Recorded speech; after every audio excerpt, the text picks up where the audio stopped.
Dalam suatu webinar dan sempat diupload ya, Pak Abdullah Hehamahua sebagai bekas daripada penasehat Komisi Pemberantasan Korupsi menyatakan banyak hal yang dilakukan, yang pada intinya melakukan pembelaan terhadap 51 orang yang tidak lulus tes.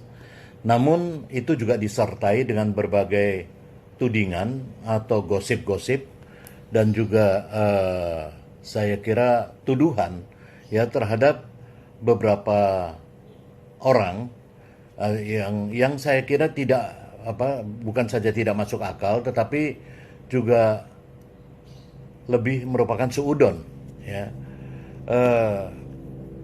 Pak Abdullah Hehamahua misalnya menyatakan bahwa yang ingin saya bahas adalah Badan Intelijen Negara seolah-olah adalah badan di belakang itu yang sangat punya pengaruh terhadap tes itu. Yang kedua, bahwa di Badan Intelijen Negara yang dipimpin Pak Budi Gunawan sebagai kepala BIN, itulah yang menjadi orang yang dibalik ini semua karena dia punya memiliki dendam 7 turunan ya.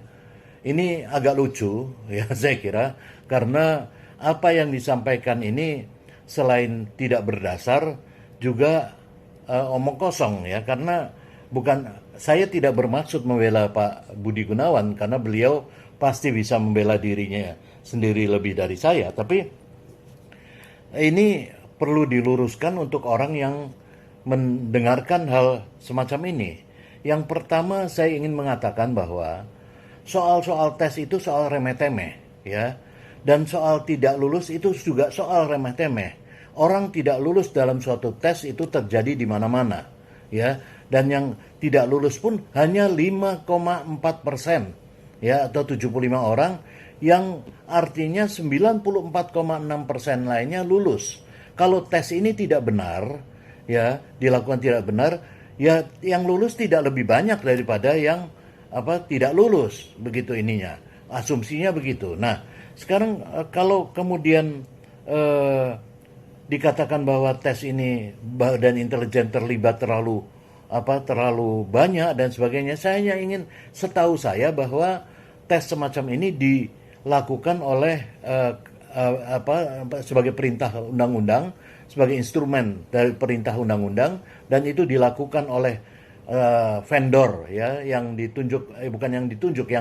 disepakati oleh KPK, Menkumham dan sebagainya, dan Menteri PAN misalnya, itu adalah BKN, Badan Kepegawaian Negara.